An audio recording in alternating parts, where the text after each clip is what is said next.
नमस्कार, मी ऋषी देसाई. फटका या विशेष कार्यक्रमात आपलं स्वागत. या कार्यक्रमातून आपण नेहमी महाराष्ट्र धर्म सांगणारा, महाराष्ट्र धर्म शिकवणारा आणि महाराष्ट्र धर्माची उजळण करणाऱ्या विषयांवर बोलत असतो.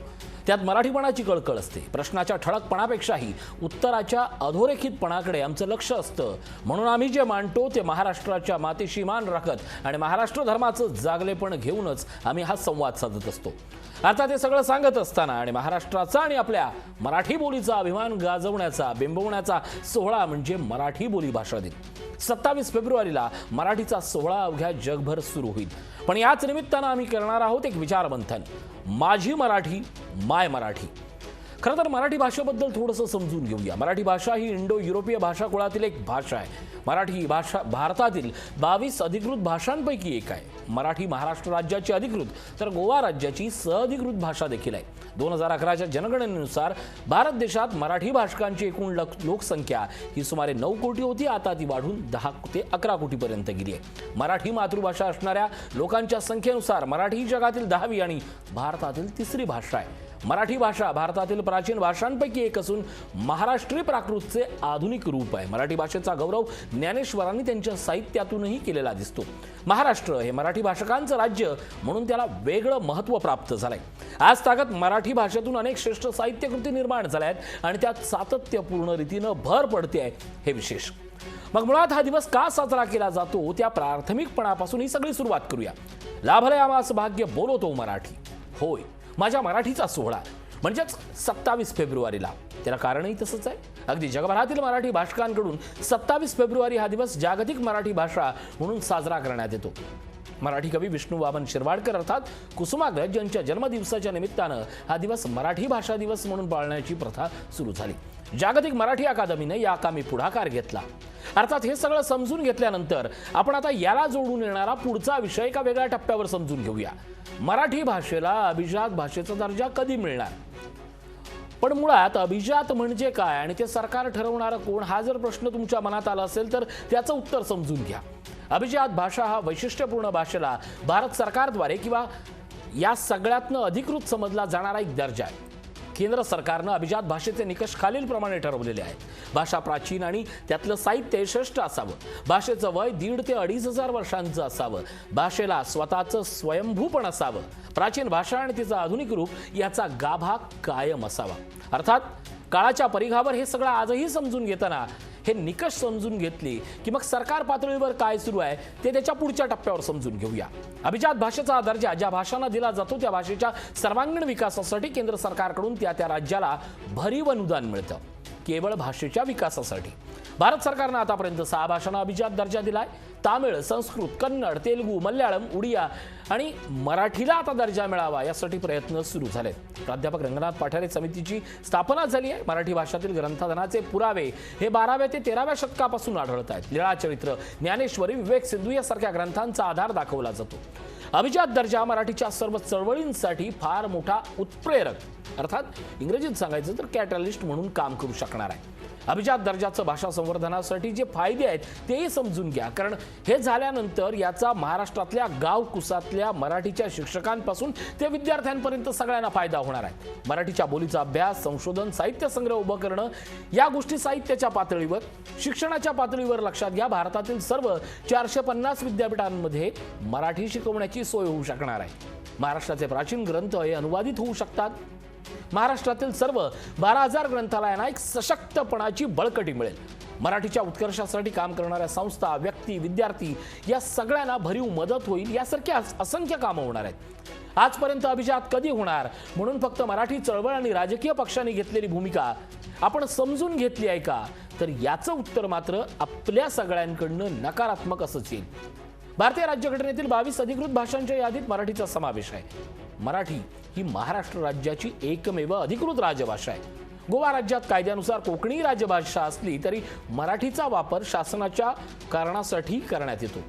शासनाशी मराठीत येणाऱ्या पत्रव्यवहाराचं उत्तर मराठीतून दिलं जातं. दादर, नागर हवेली या केंद्रशासित प्रदेशातही मराठी ही राजभाषा वापरली जाते.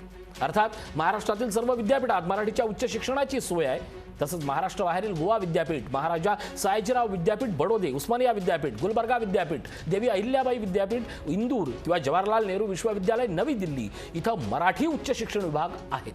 महाराष्ट्राबाहेरील एकूण 15 विद्यापीठांमध्ये मराठी शिकवली जाते हे सगळं समजून घ्या, तरच 27 फेब्रुवारीची गोष्ट आपल्याला कळणार आहे. कारण दरवेळेला मराठीचा जागर करायचा आणि राजकारण्यांच्या सोयीस्कर भूमिकांना तोफेच्या तोंडी द्यायचं, या पल्ल्यात आपण आणि आपली भूमिका यावर निदान आपल्या पातळीवर आता संवेदनशील बनण्याची आपण प्रत्येकानं वेळ आली आहे. मला माहिती आहे आजचा विषय तसा ट्रेंडिंग नाहीये किंवा कुणाला पिंजऱ्यातही उभा करणारा नाहीये, पण तरीही आपण आपल्यासाठी थोडं विचार करण्याचा हा विषय आहे. मराठी जगवायची जबाबदारी कोणाची? राज्य सरकारची, साहित्य महामंडळाची, ठाकरे बंधूंची, केंद्र सरकारची, की वाचक म्हणून मराठी माणूस म्हणून आपली? मुळात मराठी भाषेसंदर्भात चर्चा करताना ही अशी एक ठिपक्याची रांगोळी आहे ना की जी एका कणानं ठिपका बनतं आणि ठिपक्या ठिपक्यांनी रांगोळी बनते. आज आपण आपल्याला विचारूया की मी माझ्या मराठीसाठी काय करतोय, काय करू शकतो. आज मुंबईच्या आझाद मैदानात मराठी शिक्षक आपल्या हक्कांसाठी लढतोय, रडतोय. त्याच वेळी त्याच आझाद मैदानावर मुंबईतला मराठी माध्यमात शिक्षण घेतलं म्हणून नोकरीवर गंडांतर आलेला शिक्षक नोकरीच्या हक्कासाठी लढतोय. सीमेवर असणाऱ्या बेळगावच्या मराठी माणसाला महाराष्ट्र आणि मराठी बोलण्यासाठी लढावं लागतंय. ना सीमेवरच्या मराठी माणसाची लढाई आपल्याला अजून समजली आहे, ना त्याच्या शरीरावरचे वळ समजले आहेत. आज कोरोनानंतर बदललेल्या जगात सिनेमागृहात मराठी सिनेमांनी कुणाच्या पाठबळावर सिनेमे प्रदर्शित करावे? नाट्यगृह केव्हाच सज्ज झाली आहेत, पण टाळ्यावर रंगणाऱ्या, टाळ्यावर जगणाऱ्या नाटकाला तिथं जाऊन बसायला आपला मानसिक आधार तरी आहे का? दुसरीकडे अमेझॉन सारख्या एका बलाढ्य परदेशी सेवेशी फक्त मराठी शब्द यावेत म्हणून लढताना त्या सगळ्या राजकीय चळवळीला माझा पक्ष कोणता आणि माझ्या पक्षाच्या भूमिकेवरून माझी भूमिका काय असणार यावरून आपण आपली मराठी जर ठरवणार असून तर मग आपण सगळ्यात मराठीसाठी काय करतोय हा प्रश्न आपल्यालाच विचारावा लागणार ना. असे खूप सारे विषय आहेत आणि ते सगळे आपल्या परीनं विचार करण्याची आज वेळ आली आहे. अर्थात एका राजकीय भूमिकेसाठी संपूर्ण मराठी पत्रकारितेला एका राजकीय पक्षाकडून किंबहुना व्यवस्थेकडून टार्गेट करण्यात आलं होतं. फार जुनी गोष्ट नाहीये. 6-7 महिन्यापासून आज तागायत सुरू झालेलं हे चित्र सुरू आहे. त्यावेळी मराठीतल्या एका दर्जेदार परंपरेला आपण आपल्या चष्मेतून पाहणाऱ्यांच्या माणसांची त्यांच्या भूमिकेशी माझा वाद नाहीये. कारण तुमच्या भूमिका, तुमच्या मराठी पत्रकारितेबद्दल, मराठी साहित्याबद्दल, पर्यायानं येणाऱ्या मुंबईच्या प्रांतिकपणाबद्दलच्या भूमिका उद्या तुम्ही सत्तेत आलात की बदलतील. पण मुद्दा मराठीचा काय हा कायमच राहणार आहे एवढं मात्र लक्षात ठेवा. मागच्या सत्तेच्या काळात दर मराठी राजभाषा दिन जवळ आला की यंदा मराठीला अभिजात भाषेचा दर्जा मिळेल असं पुण्यापासून नागपूरपासून सगळं चर्चासत्र रंगायला सुरू व्हायचं. पण ती 5 वर्ष गेली. त्यानंतर यंदाचं जरी 1 वर्ष धरलं तरी मागच्या 2 वर्षात याची साधी चर्चाही सरकार दरबारी नाही हेही खेदानं म्हणावं लागेल. मुळात मराठीपणाची लढाई मी शिवाजीराजे भोसले बोलतोय हा चित्रपट पाहून किंवा बोलतो मराठी लाभले आमास भाग्य हे अभिमान गीत हेडफोनमध्ये ऐकून नाही सुरू होणार. प्रत्येकानं आपापल्या पातळीवर ही आता लढाई लढायला हवी. ज्यावेळी मराठीच्या लढाईची आणि हक्काची चर्चा होईल त्यावेळी आपण मराठीचे मारेकरी कोण याच विषयावरून चर्चा करून भांडायला बसलो तर तो नकारात्मक सूर आपल्याला प्रत्येकालाच मागे उडत राहणार हे आता समजून प्रत्येकानं घ्यायलाच हवं. एक लक्षात घ्या, मराठीपणा बळकट करताना ही लढाई मराठी विरुद्ध हिंदी अशी नाहीये. ही अस्मिता माझी मराठी असेल तर ती आणखीन वाट समृद्ध करण्याची आहे. अर्थात चळवळ म्हटली ना की या चळवळीच्या भाषेत बोलायचं झालं तर स्टार्ट ॲक्टिव्हिजम आणि स्टॉप ॲक्टिव्हिजम अशा 2 पातळींवरनं ही चर्चा येऊन सुरू होते किंवा संपते तरी. पण हे सगळं दूरच्या पातळीवर ठेवूया. तुमच्या मुलांना निदान घरात एखादं मराठी गाणं म्हणायला कुठल्या चळवळीनं अडवलंय, कुठल्या राजकीय पक्षानं अडवलंय किंवा कुठल्या विचारधारेनं अडवलंय एवढ्या साध्या प्राथमिक प्रश्नापर्यंत हे सगळं येऊन थांबलंय. अर्थात मराठी भाषा टिकवणं ही गोष्ट यामुळे लहान मुलांच्या भूमिकेच्या निमित्तानं आपल्या सगळ्यासाठी महत्त्वाची आहे. जी गोष्ट आपण मिळून सगळे राजकीय नेते मराठीपणाबद्दल काय बोलणार आणि त्यावर मी माझं मत मांडणार ना ती आपल्या एका भूमिकेवर येऊन थांबली आहे हे विसरू नका. जगाच्या पाठीवर कुठेही एक सर्रासपणे दिसणारा एक मुद्दा आपण सोयीनं बदलवून टाकलाय त्याच्याबद्दल जरा विचार करूया ना. आणि आज नेमक्या याच मुद्द्यावरून आपण इतरांना दोष देतोय.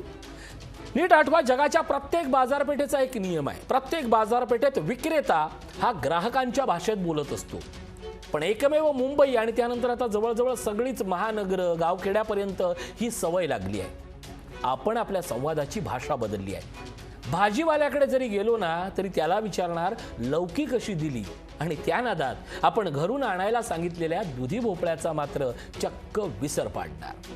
ही गोष्ट फक्त शब्द छलांची नाहीये, ही गोष्ट एका मोठ्या सामाजिक अभिसरणाची आहे. वाट तीच आहे, रस्ता तोच आहे. आपण फक्त CSMT चलोगे क्या भैया असं म्हणत टॅक्सीवाल्याच्या भाषेत बोलतो. तो आग्रह नाही करत, पण आपण आपल्या मनाला समजवलंय टॅक्सीवाला दिसला की आपण हिंदीत बोललं पाहिजे.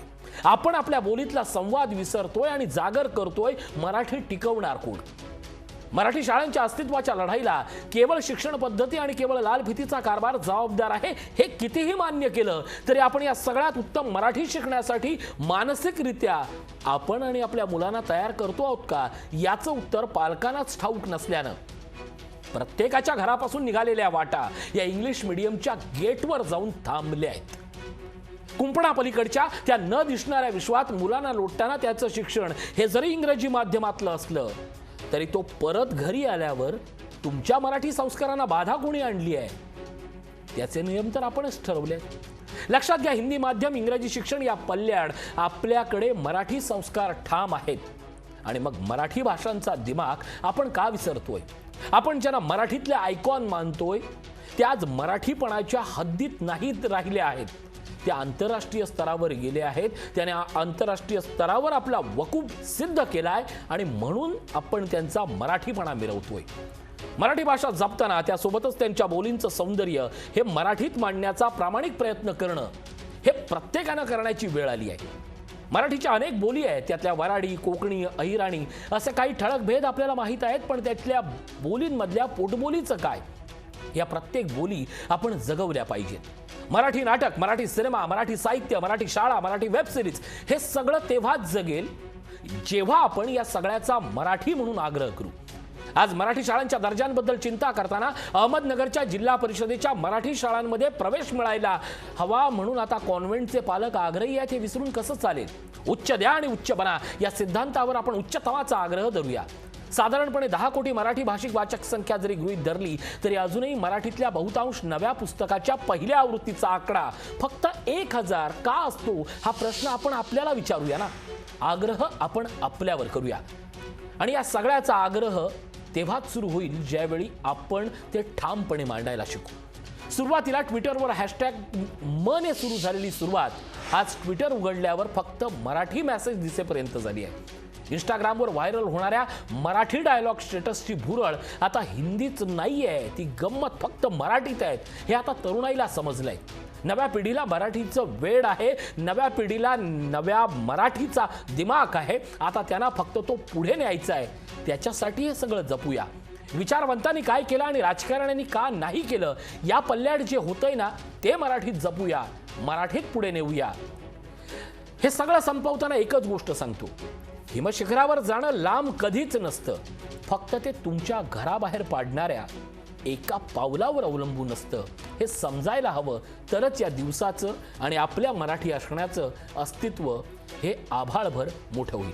आजच्या विशेष कार्यक्रमात इथंच थांबतोय. ताज्या बातम्यांसाठी पाहत राहा लोकशाही.